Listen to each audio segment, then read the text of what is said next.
வணக்கம் சுப்பிரமணியம். யோகாமணி சேனலுக்கு உங்களை அன்புடன் வரவேற்கிறேன்.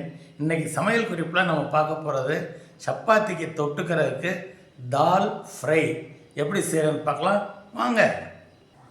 அனைவருக்கும் அன்பு வணக்கம். திருமதி சுப்பிரமணியம். சமையல் குறிப்பில் இன்றைக்கி நம்ம பார்க்க போகிறது சப்பாத்தி பூரிக்கு தொட்டுக்கிறதுக்கு ஒரு தால் ஃப்ரை அதுதான் செய்ய போகிறோம். அதுக்கு பாசிப்பருப்பு 1/2 கப் எடுத்து ஊற வச்சுருக்கிறேன்.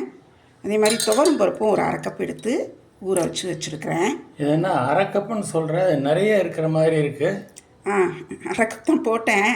நல்லா 1 ஹவர் ஆயிடுச்சு சோக் பண்ணி வச்சு, அதனால் நல்லா கணிசமாக இருக்குது. தாளிக்கிறதுக்கு சீரகம், பெருங்காயம், வெந்தயம், அப்புறம் மிளகா வத்தல் கிள்ளி வச்சுருக்கேன். ஒரே ஒரு பச்சை மிளகா, கொஞ்சம் மஞ்சத்தூள், மிளகாப்பொடி கொஞ்சம், மல்லித்தூள், கருவேப்பிலை, கொத்தமல்லி, இதுக்கு சேர்க்குறதுக்கு உப்பு எடுத்து வச்சுட்டேன், கல் உப்பு. ஒரே 1 பாட் குக்கிங்காக தான் பண்ண போகிறோம்.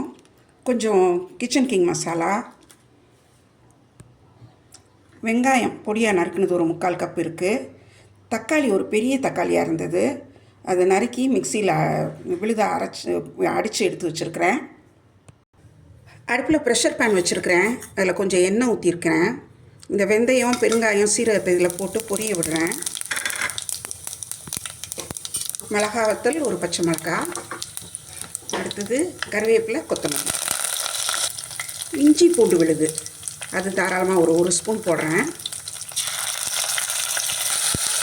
வெங்காயத்தையும் இதோடு சேர்த்து நல்லா வதக்கிடலாம். தேவையான உப்பையும் இதில் சேர்த்துட்டேன். அடுத்தது மசாலா பொருட்களை சேர்த்துடலாம். மஞ்சள் தூள், மிளகாத்தூள், மல்லித்தூள் லோ ஃப்ளேமில் தான் வச்சுருக்கிறேன்.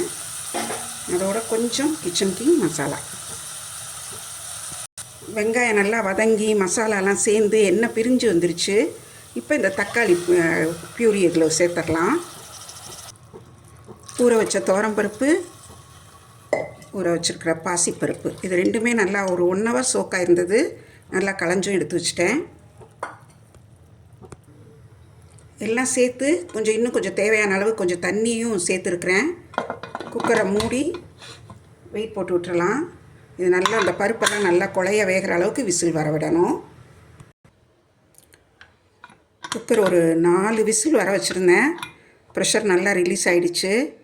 எப்போவுமே இந்த மாதிரி ப்ரெஷர் பேனில் வைக்கிறப்போ அந்த உள்ளே வைக்கிற பொருள் நல்லா கொதி வந்ததுக்கப்புறம் மூடி போட்டு அதுக்கப்புறம் வெயிட் போட்டோன்னா இப்படி மூடியில் வெளியில் சிந்தவே சிந்தாது, நல்லாயிருக்கும். நல்லா வெந்துருச்சு பாருங்கள். எல்லாமே சேர்த்துட்டோம். ஒரு 1 பாட் குக்கிங் தான். நமக்கு வேணும்னா இந்த கன்சிஸ்டன்சிக்கு இன்னும் கொஞ்சம் வெந்நீர் கொதிக்க வச்சு சேர்த்துக்கலாம்.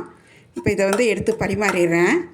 இது பார்த்திங்கன்னா சப்பாத்தி, பூரிக்கு, அதே மாதிரி ஜீரா ரைஸ், கீ ரைஸ்க்கெலாம் நல்லாயிருக்கும். இப்போ இதை எடுத்து பரிமாறிடலாம்.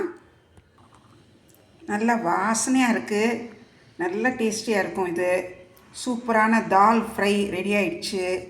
இது நீங்கள் தாளிக்கிறப்போ நான் எண்ணெய் ஊற்றி வதக்கினேன் இல்லையா, கொஞ்சம் பட்டரும் சேர்த்து வதக்குனிங்கன்னா இன்னும் டேஸ்ட் நல்லா கூடும். எங்களுக்கு பட்டர் வேணாங்கிறதுனால நான் எண்ணெய் மட்டும் சேர்த்தேன்.